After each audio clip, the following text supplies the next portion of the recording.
Miani og pagsaway sa mga tricycle driver o pampublikong transportasyon o bisan pa ang mga sumasakay sa naimong anunsyo ni Presidente Ferdinand Marcos Jr. nga gisuspindi ang dugang singil sa pamasahe. Mismong ang mga sumasakay na ang nagkanayon nga kanus pa mahitabo ang tamang panahon sa pagtaas sa presyo sa plitihan. Tungod kay hasta na ang presyo sa mga produktong petrolyo, padayon ang pagtaas. Gingnan nila nga ang sitwasyon nagkinahanglan na og aksyon tungod kay bisan sila apektado sa pagmahal sa mga palaliton. Apan nasuta usab nila nga lisod usab ang kahimtang sa mga driver. Asoy usab sa mga driver nga dili makatarunganon ang pagsuspindi sa presidente sa dugang plitihan tungod kay nagkagidlay na ang ilang kahimtang og lugi na sila sa ilang pagpamasada. Gikabutyag usab sa mga driver nga gasto sa krudo, gasolina o uban pang gastuhon sa operasyon ilabi na sa ilang income nga nakuha sa kasamtangang pamasahe. Nanawagan na lamang sila ngadto sa gobyerno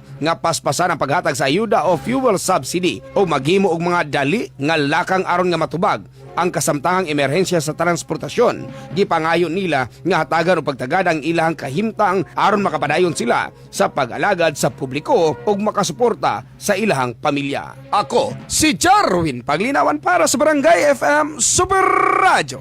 Dapat totoo. Super Radio Balita sa